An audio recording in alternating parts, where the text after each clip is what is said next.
Ready to go. Let's go, man. Let's get this game started, bro. Get the game started. Blow the whistle. Show the world. Let's go tonight.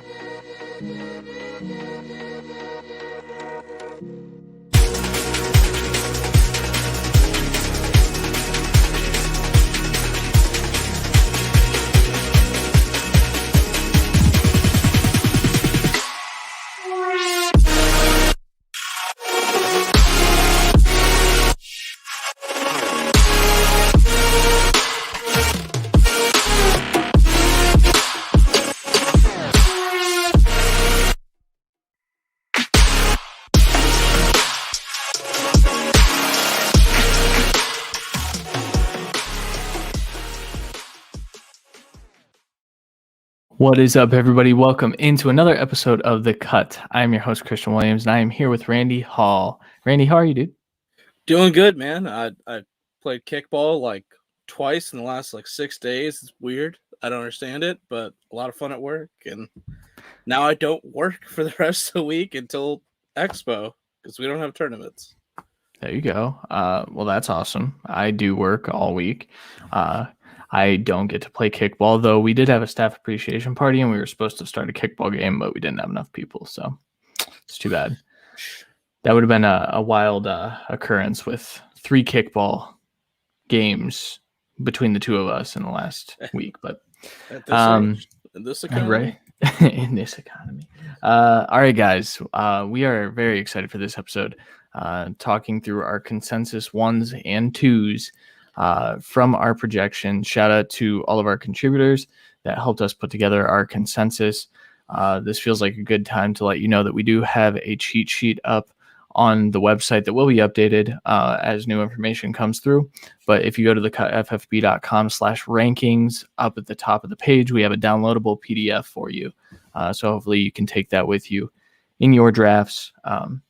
Hopefully help you get to some drafting. We're about here. I'm struggling to get all my leagues ready to draft, but it's time. It is time. We had the Hall of Fame game. Randy, what were your thoughts on the Hall of Fame game? We never really talked about it.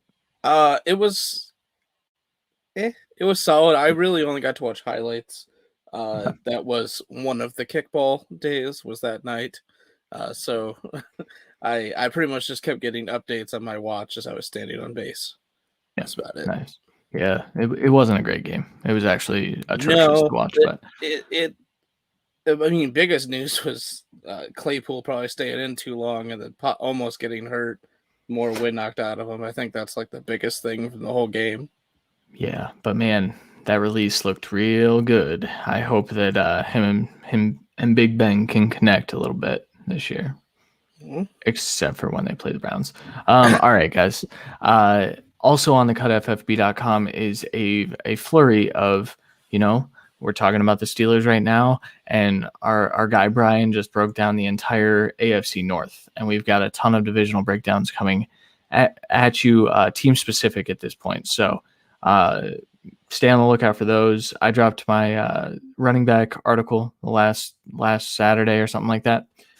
So check that out. But the main thing that we want to talk about is the Listener League. So last year, shout out to Rich for winning the Listener League. Rich is in this year's iteration, but if you are interested in trying to beat us and Rich, well, technically trying to beat Rich, let's be real, reigning champion. But if you're interested in that, we do have our pin tweet. We do a Listener League each year where we get a signed jersey for the winner. Very simple rules to put your name in the hat. Because last year, I think we drew from 40 or 50 entries to get 14 teams. So it gets a little competitive. We just spin a wheel. Randy, do you want to say anything about the Listener League? It was a lot of fun last year. A lot of good discussions in the group chat for that league. Obviously, a lot of talk about other leagues because me and Christian are trying to help people win in that league. We're trying to win ourselves to have bragging rights over the other two. But it's a lot of fun. There's multiple ways to enter. You can have multiple entries, and they will be counted into the wheel and the randomizer, whatever one we decide to use this year. But yeah, I think you can have up to 4 or 5 entries, something like that. Right now it's 2. We'll introduce a couple of last year what we did is we introduced some late, like, oh hey, there's some more bonus entries. We'll probably do the same thing here in the next couple of weeks. Okay. So it's just send us following, subscribed on anything, basically. Yeah. Yeah. And then also an extra one if you leave a 5-star review on Apple Podcasts. Yeah. And that's pretty much it. Yeah. Yeah. It's a good time though. So if you guys want to do that, feel free to. Like I said, it is the pinned tweet. It will be the pinned tweet until the drawing happens. So if you're not watching this live and you're listening to this back, just go to our Twitter at @TheCutFFB. I think that's it for housekeeping stuff. So it's time to get right into our consensus 1s and 2s. We're going to start with the quarterbacks. Randy, do you want to start from 24 and go down, or do you want to start with 1 and change it up a bit? No, go to 24. Well, I mean, I feel like the top is kind of obvious, but our order for consensus is a little wonky. So I would say start at 24. All right, let's do it. All right, our 24 through 7, because that 6 fit on the graphic. We go by what fits on the screen. So 24 Carson Wentz, 23 Derek Carr, 22 Kirk Cousins, 21 Trevor Lawrence, 20 Matt Ryan, 19 Tua Tagovailoa, 18 Baker Mayfield, 17 Cam Newton, 16 Justin Fields, 15 Trey Lance, 14 Joe Burrow, 13 Deshaun Watson. Couple of things to note. Randy is very, very adamant that we specify this. These are in points per game. If we took just overall total points, Justin Fields and Trey Lance would not be this high. However, I think so. Randy and I have argued a little bit today. Not really argued, but like had discussions about what is the best way to distribute rankings. I see both sides of it, but I think if you're drafting, Andy Dalton, as you say we think Andy Dalton scores more total points than Justin Fields, which which no one does. That is the proper reaction. But say we did, would you really draft Andy Dalton over Justin Fields, even knowing that you're going to have to wait on Justin Fields? I say no. Randy, you also say no. My argument is more like it seems like the baseline for rankings out there is total points. That's what I was kind of arguing against. Obviously, I see the extreme value in looking at a points per game basis for obvious reasons. Like we said, picking guys like Burrow or guys like Lance and Fields as possibly your quarterback 2, depending on the next couple of weeks here. If you have to draft a quarterback 2 or you really want to, just for high upside because of high scoring, once they get on the field, it makes complete sense. But that was more our discussion. Yes. So we're gonna walk through a few of these different guys. Also, the other thing of the couple things, Deshaun Watson at 13. Me and Christian, I believe, both do not have Watson projected. I do. I do have it projected. It's me and like 1 or 2 other people then. So I obviously have a split between Bills and Tyrod. I think the offense changes slightly in Houston if it's Watson. So I would have to completely kind of change the rankings for the Texans. And if he's not playing there, which seems to be a most likely situation, that whole team's whole situation gets changed. So I'm just kicking him out until the league brings him back, I guess is the best way to say that. Yeah. Facebook user, we can't see who you are. You can sign your name if you'd like, but also I don't even know if to a 19th with a yeesh means that we're too high on him or too low on him. Because yes, you do. So we are 2 spots lower on Tua. He's consensus 17. And so, I think we're actually fairly close there. I will say, like, our rankings, they shocked me when I put together this graphic last night. I was shocked. We did not follow consensus, and that just came from all of our contributors putting together projections, and this is what kind of came out. Now you guys. I personally, I have 2 at 16 in total, but for the points per game, this is what we get. He is lower. Yeah, I mean that's just plain and simple. He's lower. Yeah, I mean, when you insert 2 rookies above him, so realistically, in total points, he's 17. So we're right with consensus. I have Tua lower. I have Tua 21st in points per game. So I have him 19. I have him right where we're at in points per game. Yeah, I am the asshole here. A couple notes, Randy. We are lower on, did you say Kirk Cousins? Yeah, we're significantly lower on Kirk Cousins. We're much lower on Darnold, Daniel Jones, Fitzpatrick, Big Ben, Derek Carr, Kirk Cousins. I mean, and Trevor Lawrence as well. And that's definitely points per game.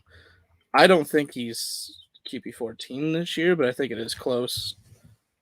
So my thing with Lawrence, I've come to the conclusion that team wants to run the ball, right? I've been under that assumption for a while.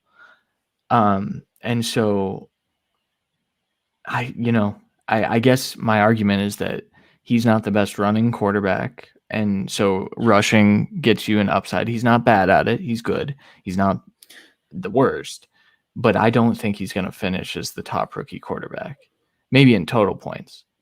Yeah, he will in total points. Yeah.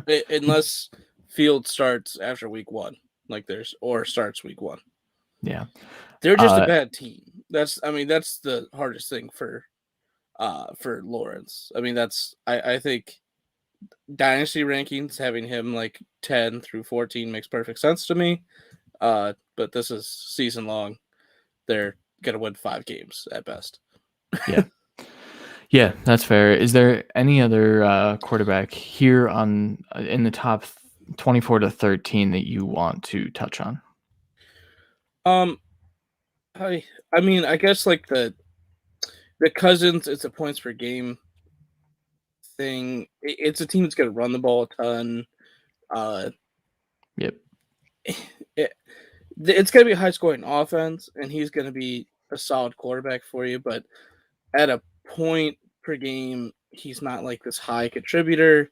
When we go to total points, he's going to be in that huge mix that we see from 14 to 20 something.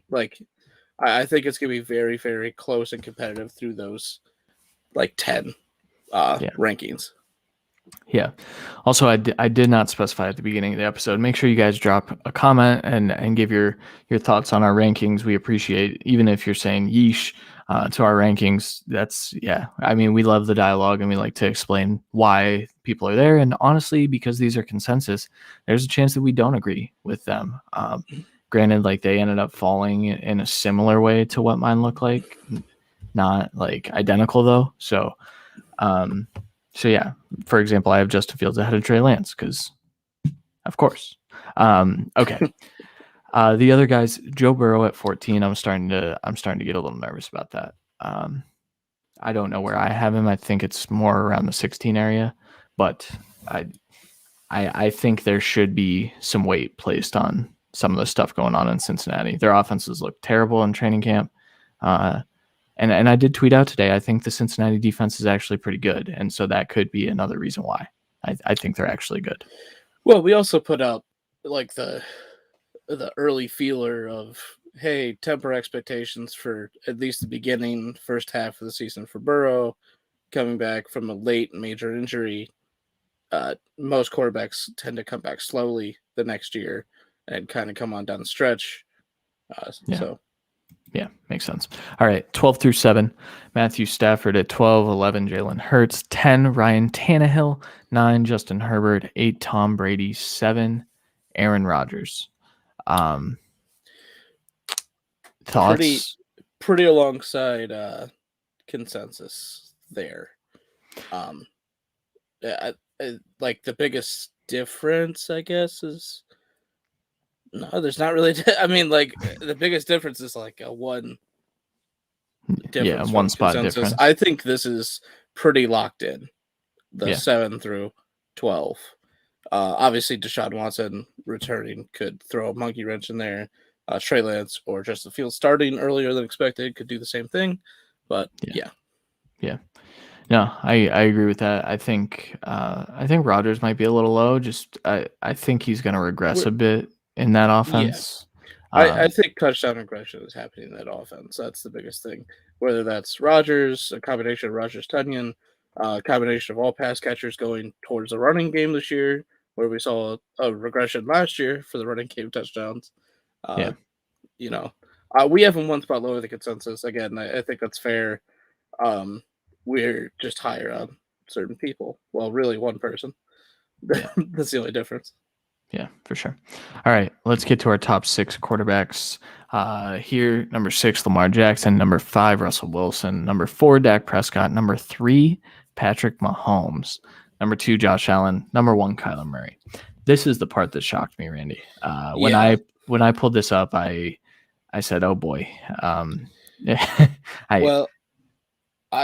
For me, I think the points per game. I have Allen tops no matter what for me. As do I personally, and I actually do have Kyler at 2 for everything, points per game or total. Damn. He's okay.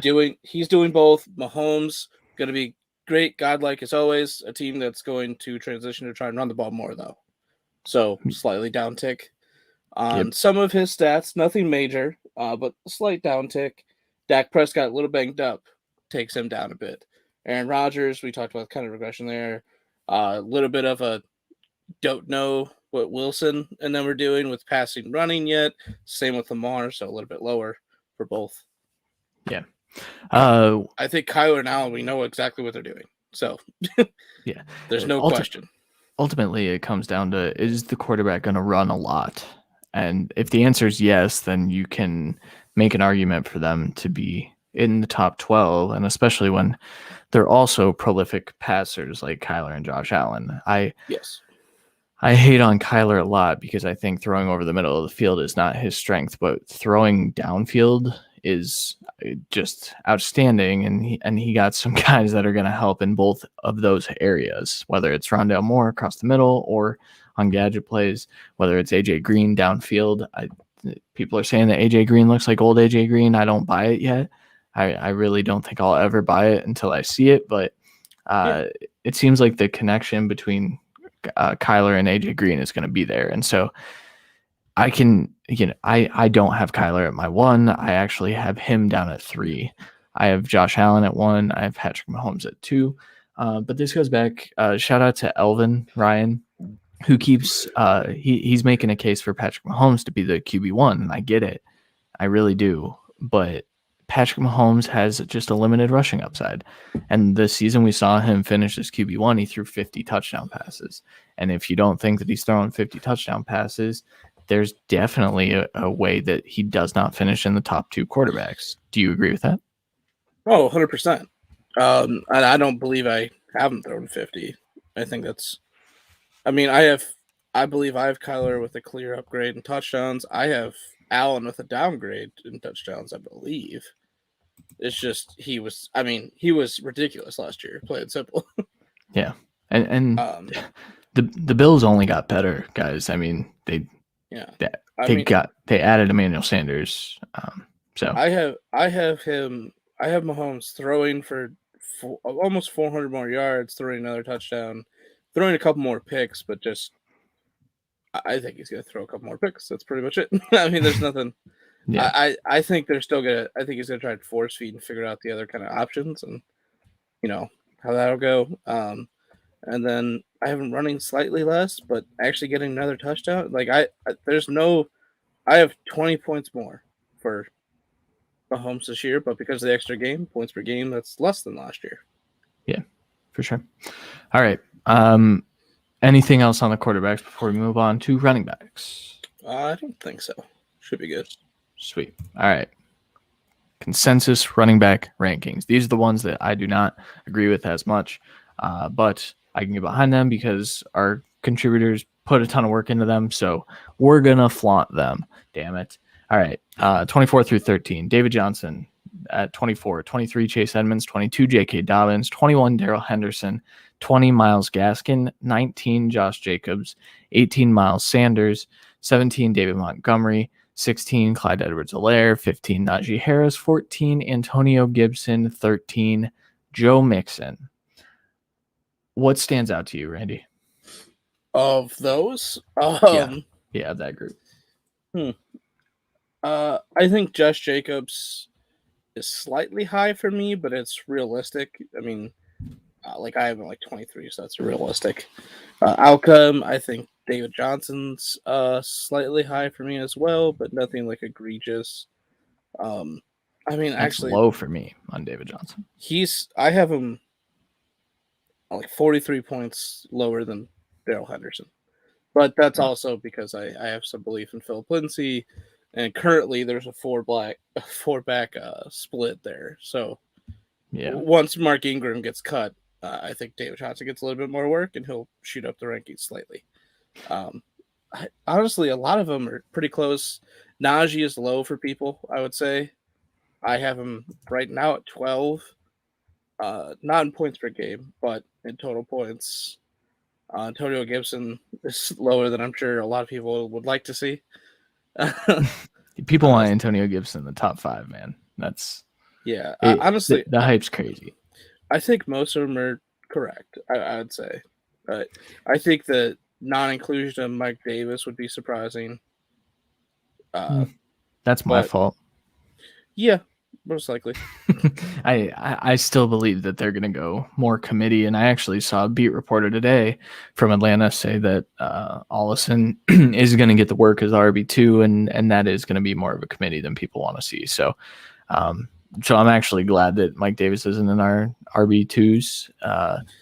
I think he's a high-end RB3, though, still. So he's valuable, but not at cost. You have Davis at 207 rushes, Allison at 121, Hawkins at 52, to my 223, 96, 51. So I think overall I have them running less. You do. But barely. I think we're relatively similar.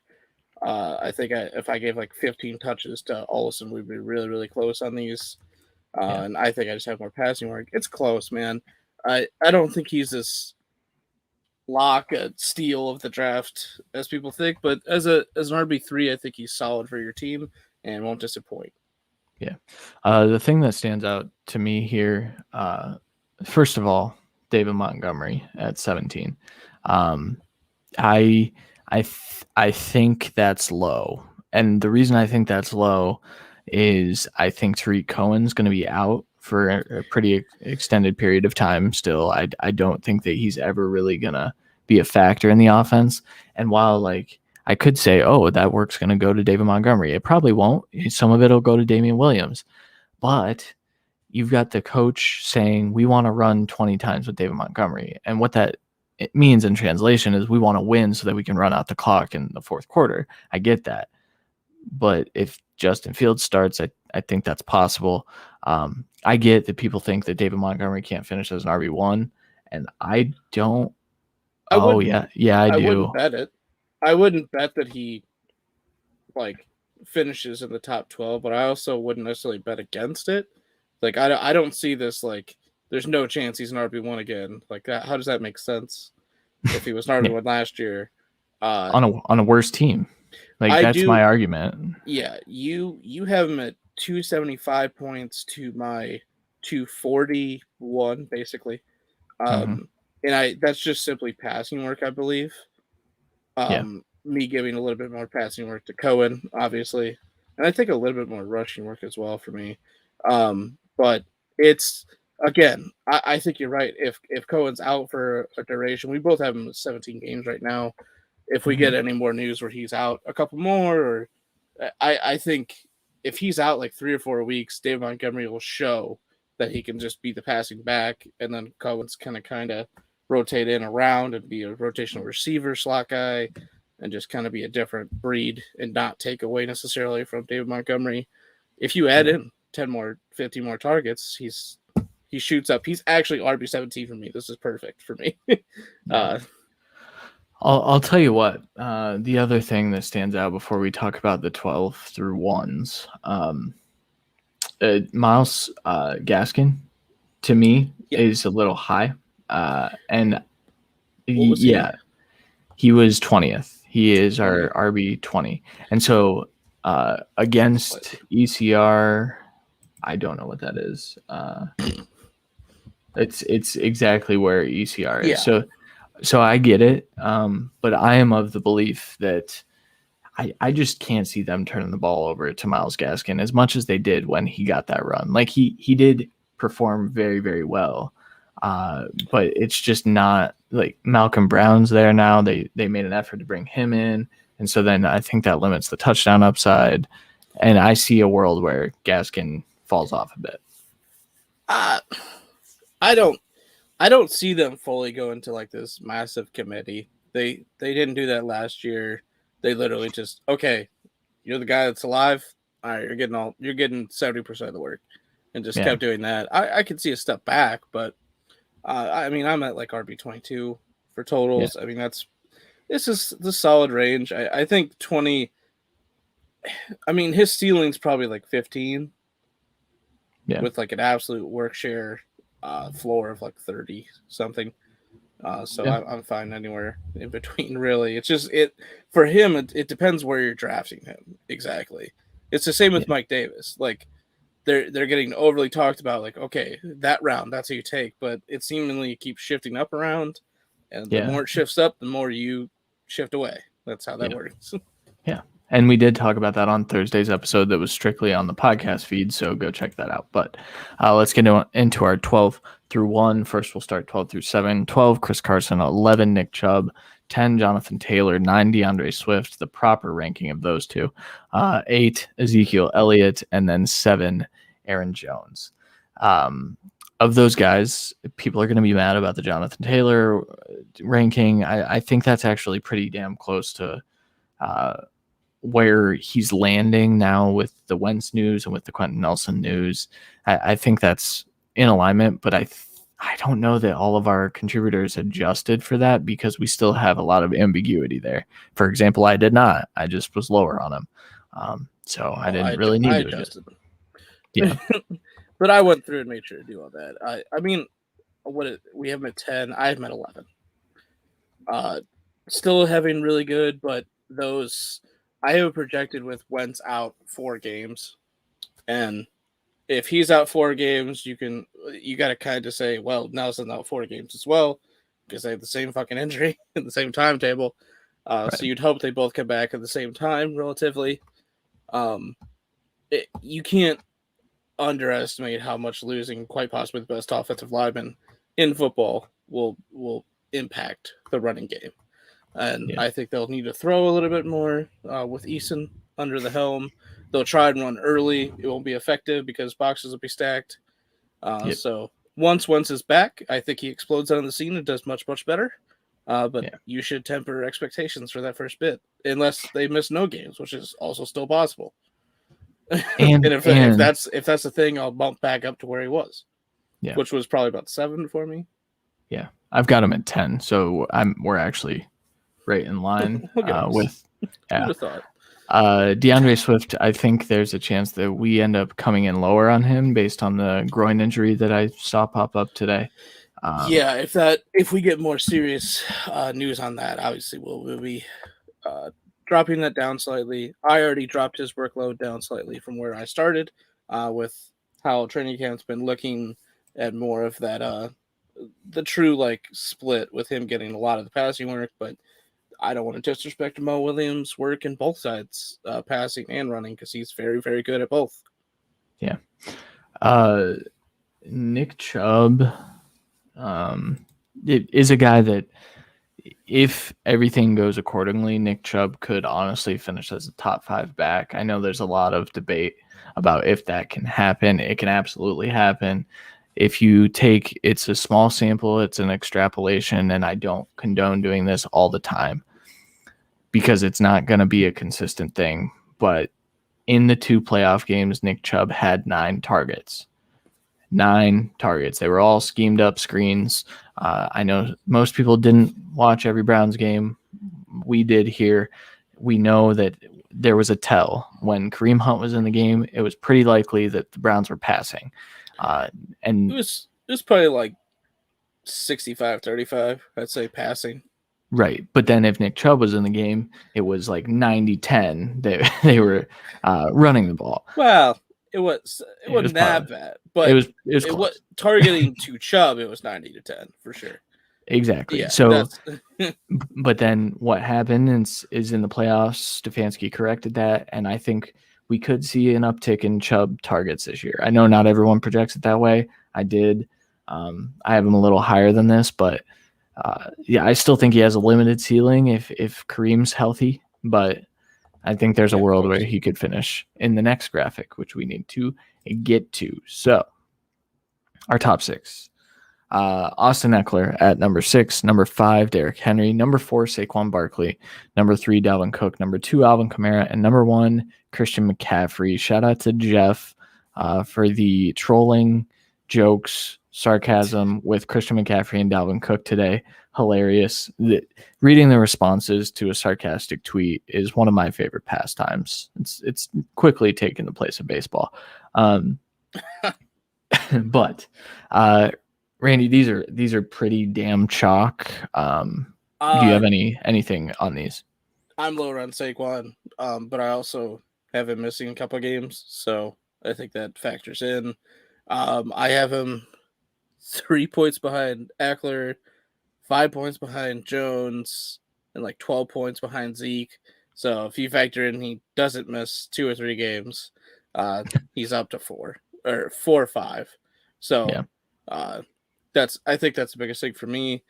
I think when you're constantly talking about him not being rushed back, I think that's the smart thing to do. We saw before the 1 year the Vikings kind of rushed back Dalvin Cook. The next year they just let it play out as long as it needed, and now he's an absolute god and a lock to be top 3.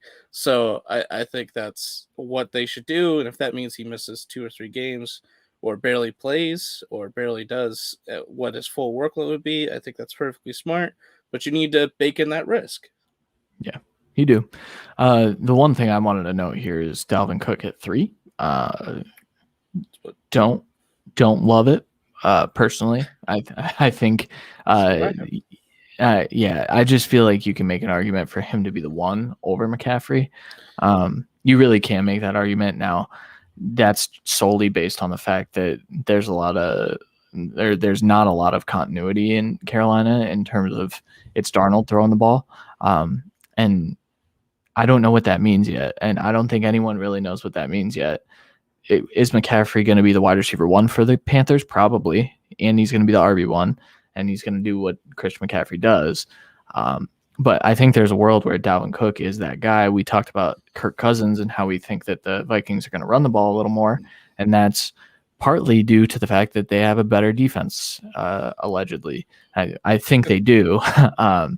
And so I think they will be able to run the ball a little bit more than they did last year when their defense was dog shit. And so that's where I could say Dalvin Cook could finish as the RB1 this year. I feel like Sean said this exact thing last year. And he was right. Sure he did. I think any of these top 5 could be the RB1, and I want to extend that to 6 or 7, but just out of respect, I guess I would have the top 5, but it's also isn't my top 5. So yeah, for me, I have Cook only with 16 games just to kind of bake in that one game we've had of late where he just doesn't play the full game, or he sits out just the one just to be safe, or that bakes in 2 half games or whatever. It just felt like the safe thing for me to do, but on points per game, he still technically would fall right behind Kamara by like a point for me. Kamara just uptick with the Michael Thomas injury, in my opinion. Slightly downtick on the rushing, with an uptick for Murray, of course, and an uptick on the passing game. But this all could go down the hill if Hill is the starter. So this is with the Jameis starter, obviously. I've seen too many good freaking Jameis reports for it to happen. Yeah, 100%. It can't be. It shouldn't be. No. It shouldn't be. All right, we're gonna actually go ahead and just skip our ad reads, and we'll toss them at the end because I want to get to our wide receiver rankings. So, straight into the top 24. Now, these ones, little different than consensus, but 24, Cortland Sutton, 23, Deontay Johnson, 22, DJ Moore, 21, Cooper Kupp, 20, Chris Godwin. We'll talk about that one. 19, Tyler Lockett, 18, Brandon Cooks, 17, Amari Cooper, 16, CeeDee Lamb. Again, proper ranking of the two, in my opinion. 15, Michael Thomas, 14, Mike Evans, 13, Terry McLaurin. Remember, guys, this is points per game. So Michael Thomas probably falls outside of our top 24 if we consider the fact that he's missing 5 games. That's just how the cookie crumbles, you know. And there's a chance that he's not even on the Saints here very soon, based on social media. Randy, do you have thoughts on 24 through 13? So Dante Johnson, I would have him a little higher, I believe, but it's not by him. Actually, you know what? I think I have him like right there. No, big wrong. I am all the way at 14 because that true believer over here. I'm not going off this train. That's fair. Cortland Sutton, I think fair, right around where I would go.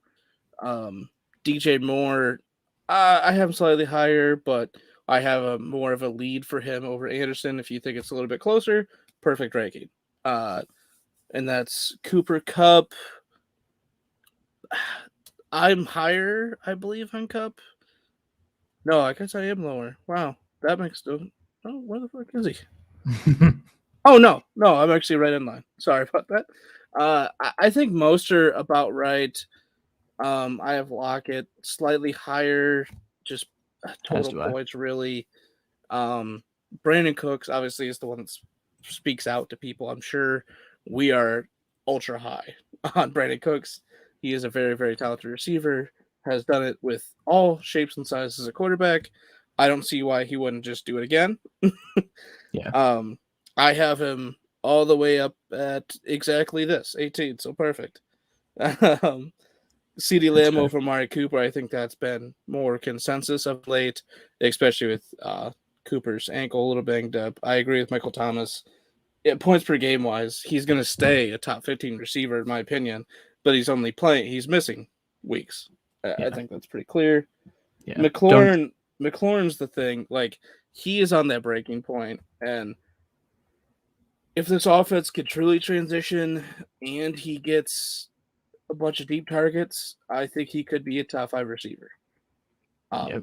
But because we don't know exactly how this offense will work with Fitzpatrick and getting better every year, every day, Gibson, the solid pass catchers around Terry McLaurin, we'll see how it all works out, especially with the top-end defense. Do they be that risky, or do they run the ball more? I think this is safe for us. I think that's the best way I could put that one. Yeah, no, I hear you. The one I mentioned when I got to his name, Chris Godwin, I have him ranked at 16. I think that's too low. If you look at Chris Godwin's points per game last year, when he was healthy, when Mike Evans was healthy, granted, a lot of it came before Antonio Brown. I get it. And we'll get there. But Chris Godwin was the undisputed wide receiver 1 for this team. And so the issue I have with it is not ranking him 20 as a back end mid-tier wide receiver 2. The issue I have is having Mike Evans up at 14. So we look at pretty much the total finish, what kind of transpired down the stretch, and you say, well, Mike Evans is going to get 1,000 yards and he's probably going to get close to 10 touchdowns. Yep, that's true. But Chris Godwin might get 120 catches. Like, he's probably not going to get 120 catches, but you know what I'm saying? Like, that is within the realm of possibility for Chris Godwin because he still is a PPR god. Like, the dude was in the top 5 2 years ago, and in points per game, I believe he was in the top 10 last year. So that's where I have an issue. And the thing is we are higher on Godwin than ECR is. So I'm just a little confused. I know Antonio Brown's there for a full season. Is that why he's kind of lower for you, Randy? Yeah, he is. He is actually wide receiver 22 for me. So this is high for me. Boo. It's because, and I have for fairness, Mike Evans is 17. In that, I think mainly is because he plays kind of a different role than Antonio Brown and Chris Godwin do. I think they play similar roles for the offense. There's just so much. The thing with the Bucs that I have lower basically for everyone is because they're spreading the ball. Brady is just throwing the open guy. Doesn't matter. There's so many weapons, so many, that I think everyone should be down a peg, and that's just plain and simple for me. I think all will finish pretty solid, but I don't think any of them wide receiver ones. I technically have 2 wide receiver 2s and like a wide receiver 5 for AB. I think he's a solid pick. Again, a guy that was a great value that is probably pushed up too far on boards now. It's best ball, great. All 3 of them, incredible. They're going to have huge weeks. Just on a consensus basis, I think they're slightly lower than what people are thinking currently, I'd say. Yeah. Fair. Obviously, we're higher on Evans. I know, and I don't love that. But I am too, I think. I'm really high on the Bucs offense in general outside of the running backs. I love Rojo. I did bump him up recently.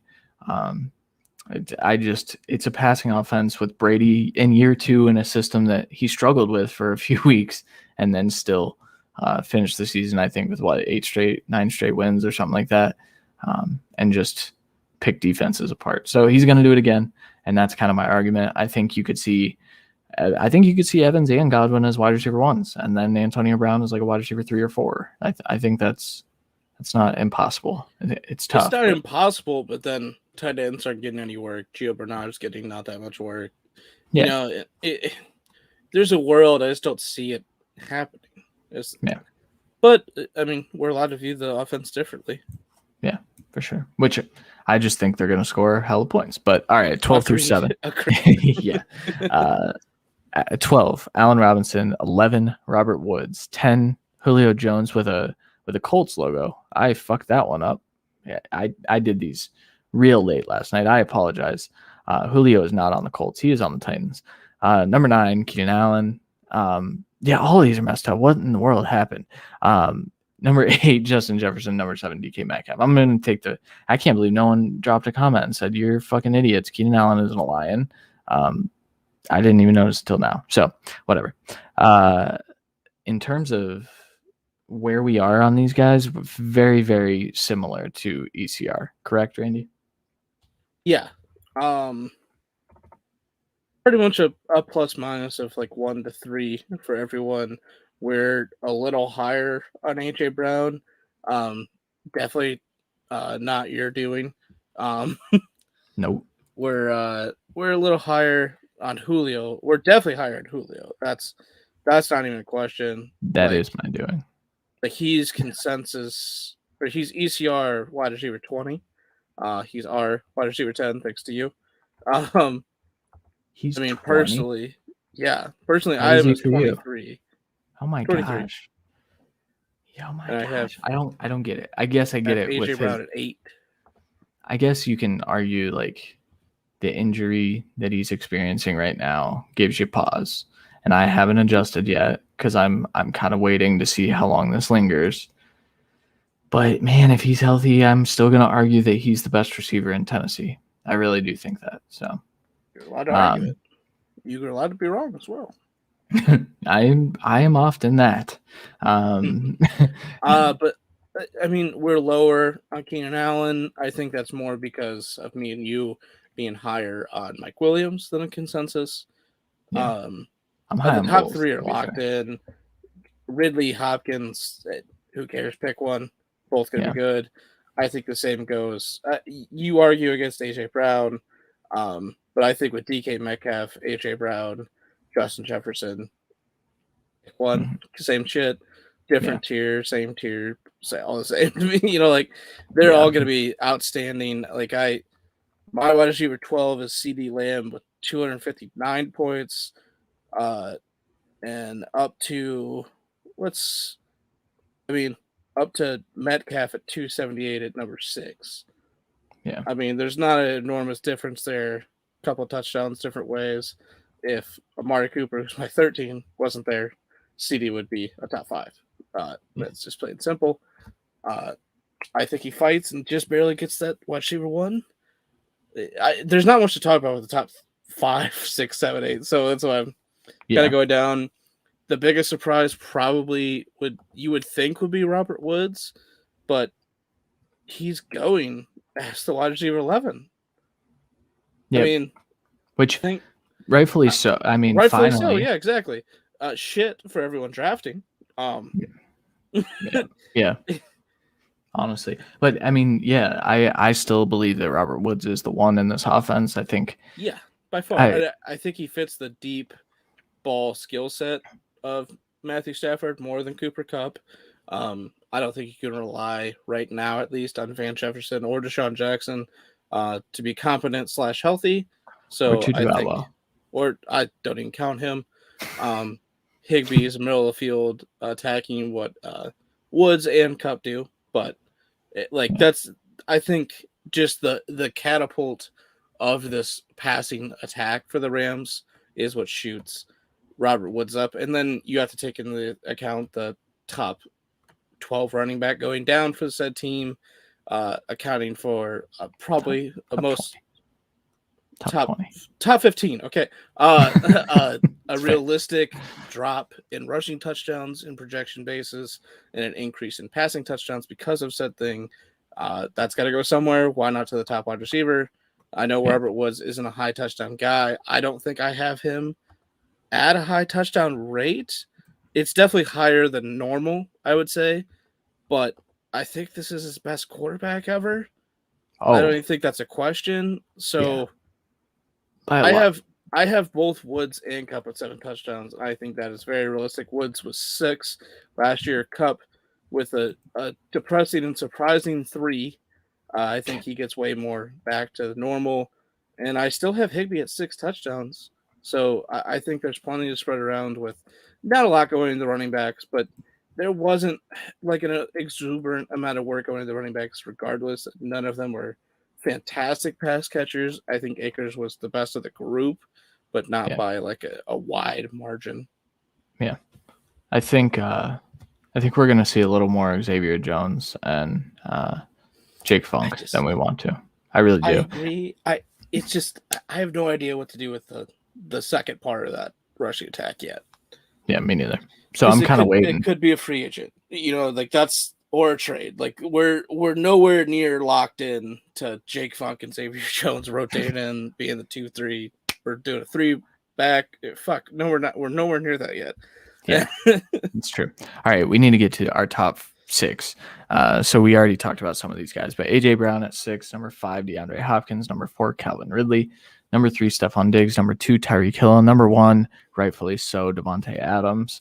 It's hard to argue against Devontae Adams at wide receiver 1. I know a lot of people will try. I know they'll say that Tyreek Hill should be or Stephon Diggs should be. I think you've got a group of people that say that Hopkins should be.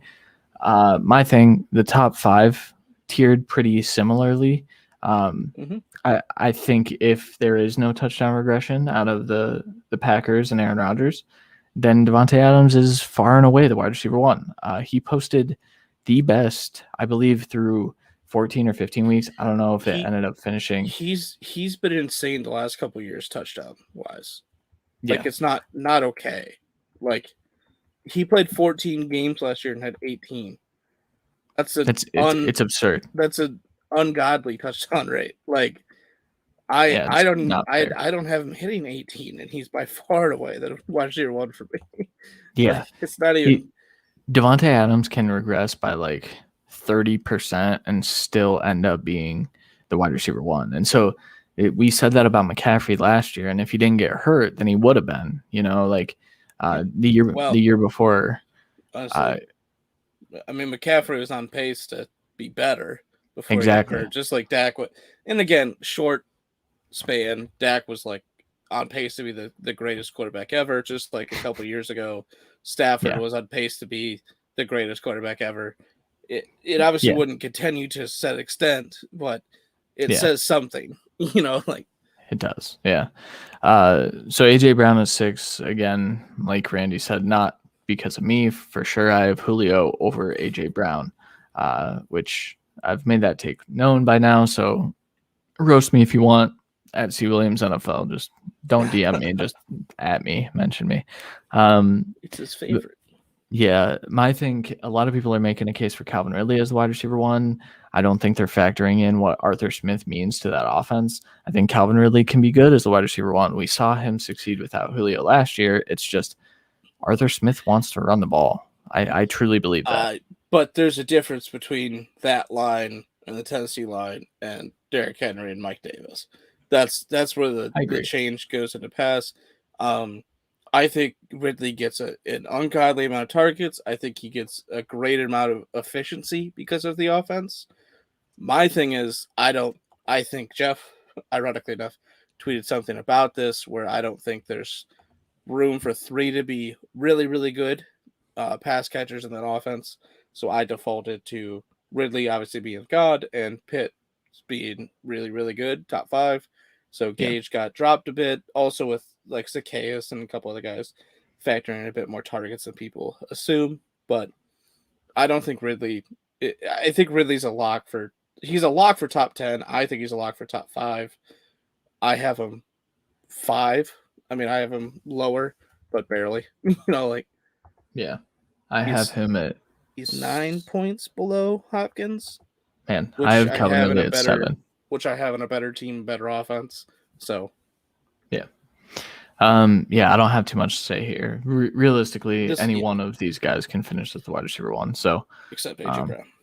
Yeah, AJ Brown definitely can't. All right, let's move on to tight ends. So I will be honest, I didn't put 24 tight ends on a graphic. I put 12 on there. How dare you? So we're gonna talk. We're gonna actually have to talk with our faces, which is I'm sorry, viewers. Okay, so 24 for us, Eric Ebron. 23, Gerald Everett. 22, Austin Hooper. 21, Hayden Hurst. 20, Gronk.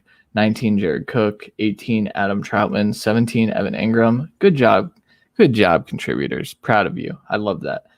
16, Hunter Henry. 15, Tyler Higbee. 14, Irv Smith. 13, Blake Jarwin. Any notes on those guys? Irv Smith a little low? Barely. We're slightly lower than consensus. Higbee very, very low. Don't know who destroyed his confidence. That's probably me. It was you. I think it's. I mean, like where Jarwin's low or Jarwin's high in comparison to consensus. I think there's some doubters there. I'm more of like a 65-35 split tight end share. I know you're close to about the same, probably a little closer. So I'm not quite sure how. So here I actually am more 75-25, but with I think I have to fix that. I think I have to flip it.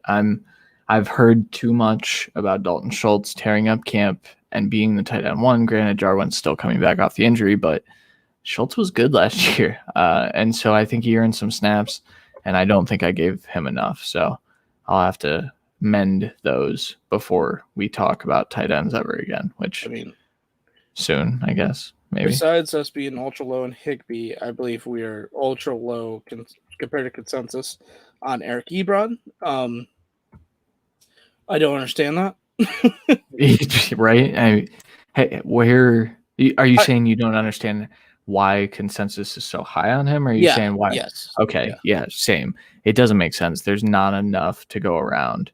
If people have Najee Harris as an RB1, and you've got Dante Johnson, you've got Chase Claypool, and then you've got Juju Smith-Schuster, and then they just drafted Pat Freiermuth, who's splitting out wide and playing big slot here and there. I just don't see a path to really anything for Eric Ebron outside of maybe a streaming tight end option. Yeah, I mean, what are we looking at here? Like, you just brought in Firemouth. Sure, if you say they're going to run a lot of 12 personnel, then Ebron gets a chance. But they have 3 top end receivers. We're also saying that Najee Harris is going to get a top level workload, passing wise, like Bell did. But all the 3 wide receivers are getting top level passing work. But Big Ben's not top 5. But Ebron's none of top it adds 12. up, dude. You know, like it doesn't add up, people. No, not at all. I'll never understand how people are ranking the Pittsburgh Steelers this year. I'll tell you what, I'm low on Najee. I didn't get to say that for the running backs. I'm obviously low on Ebron. Chase Claypool is their wide receiver 1 to me. I know Randy and I disagree there. Deontay's right behind him, but yeah. All right, let's talk about the top 12 tight ends and the only ones that matter. So number 12, Mike Gesicki. Number 11, Logan Thomas. Number 10, Dallas Goedert. Number 9, Jonnu Smith. Number 8, Robert Tonyan. Number 7, Noah Fant. Number 6, Mark Andrews. Number 5, TJ Hawkinson. Number 4, Kyle Pitts. Number 3, George Kittle. Number 2, Darren Waller. Number 1, Travis Kelce. Of course. I mean, it couldn't be anyone else. The top 3 are locked. Agreed. Consensus-wise, Pitts is, I believe, 6 in consensus currently. Yeah. And we're obviously higher. I have it almost, the top 6 is almost correct. I have Andrews over Hawkinson, currently just on a better team. Honestly, That's about it. I think I'm higher on Goddard, same on Tonyan, lower on Fant, which hurts me to my soul to say. I might go up on him, but it feels rude to do that. Obviously, we're off on Higbee. I have him at 10. Logan Thomas the same. Gesicki the same. Actually, I have Gesicki lower. I have Irv Smith at 12. So mine are generally about the same with a little bit of twist here and there. Jonnu Smith, enormous leap from where I have him. Really? You have him lower, is what you're saying? I have him lower than 9. Yes. Yes. As do I, but I have him at 16. Okay. See, I'm confused by that because remember how we talked about how the tight end share was going to be high and you thought that both of them could be tight end 1-ish. Do you think I said they both could have tight end 1 weeks? Right. Do you think that that's like a commonality? Do you have Jonnu ahead of Hunter Henry? Yes. I have Jonnu at 16, Hunter Henry at 19. Okay. Yeah, I have Hunter Henry in that range as well, but I have Jonnu taking a little bit more work. I don't think I have him at 9, but I also could have a higher rate to the running backs and receivers than you do. So it's true. And then most people do, apparently. Yeah, it's true. The one thing I wanted to note here, I have Pitts at 5. I have Hawkinson at 4. I think those 2 guys are going to be in consideration for like that cheat code tight end. And I think Mark Andrews is like going to be his own tier 2 next year. Personally, tier 2. No. Well, I'm saying that the tier 1 consideration could include Hawk and Pitts next year, because I think that the drop off after the top 6, even to Fant at 7, in my opinion, is large enough that you can justify drafting a tight end in the middle rounds. I have, I mean, Dallas Goedert, I have 170 points. Tonyan 166.7, Fant 165.5. I mean, it's close. Irv Smith is at 149 at 12 for me. So there's like a small tier break there, but like, what's the difference between Irv Smith at 12 for you and Travis Kelce at 1? Oh God. Over double. Exactly. Yeah. That's why I am a new advocate. We've talked about it a few times, but draft tight ends early. Draft Travis Kelce, draft Darren Waller. For me, the top 3 are tier 1. I would say then Pitts, Andrew, Hawkinson. I would guess would be tier 2. I see the path for Hawkinson to score more points. I just accounted for a dog shit team. So he's not much higher than Goddard for me. He's actually about 8 points, 8.5. higher, but I still think he's the tier above. And then Goddard, Tunyon, Fant, Higbee, all in the same tier. Maybe Logan Thomas. It's close. And then obviously the next year for me. We need to talk about the Lions at some point. We don't have time tonight because it's going to be a lengthy conversation. But my piece very quickly before we get out of here, the Lions have too good of trench play to be as bad of a team as people think they will be. Their offensive line, while new and needing to gel, has a ton of talent on it. A ton. Doesn't matter. I mean, I get the argument about. Are you saying they're going to be a 500 team? Because I mean, I think everyone would disagree. Like that's what I'm. I think they can win 6 or 7 games, so that's pretty far off from 500. Oh, Their Vegas line is 5. We need to speed up this timetable. Let's get to our record predictions episode. Maybe I will say their record Wednesday for fun. My God, like obviously we can't. Their record but... is pretty, or their schedule is pretty tough. So. Man, it's going to be tough. I think they are screwed, honestly. And Goff limits upside for pass catchers, obviously. Yeah. Doesn't necessarily limit. It just limits upside. I mean, that's the biggest thing. Sure, they're going to be down and have to throw the ball. So that limits rushing potential for Williams and Swift. But in neither one, I would say Swift's a better pass catcher, but it's not like this night and day difference like James White to Sony Michel or Damian Harris or Gio to Rojo. I mean, those are completely different where this is close between those two. Obviously, Swift is a better route runner by far, but and then the receiving core is not great, so they're all going to probably produce around the same, but the defense isn't great. Linebacking core, I don't really love. Secondary's better. D-line's decent. Yeah, that's my argument. Is I think they've gone to pass rush versus coverage, but they still have Okudah, who was obviously banged up last year, and they could have a shutdown CB1 this year.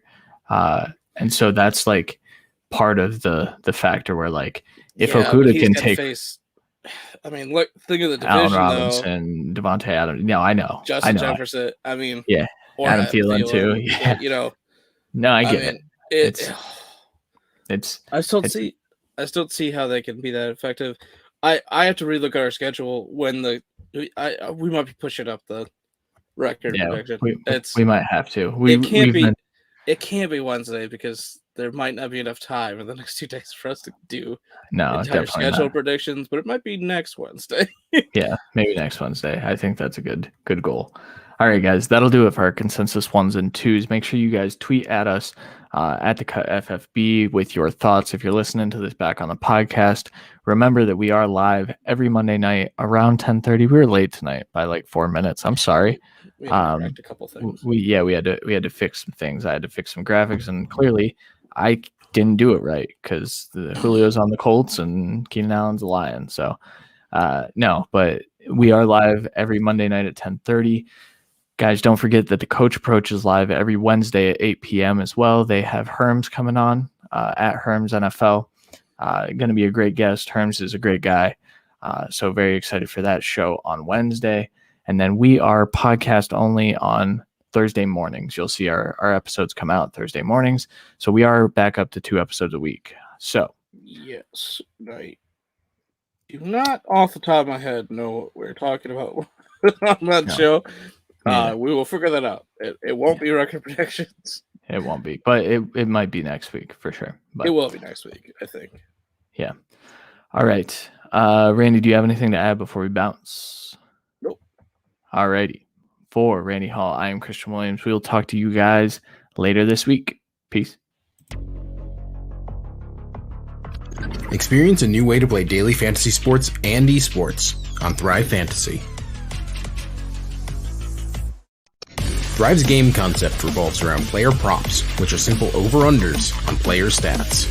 There are contests for traditional sports including the NFL, NBA, MLB, PGA, and cricket, as well as esports titles including CSGO, Dota 2, League of Legends, and more coming soon. Here's how to play. Choose your lineup of over-unders for top-tier athletes that have the biggest impact on the game. Each prop has a fantasy point total based on how likely it is to hit. The more points the selection is worth, the riskier it is. Rack up the most points and win a share of the prize pool. Thrive is awarded over $2 million in cash, so come and prop up today.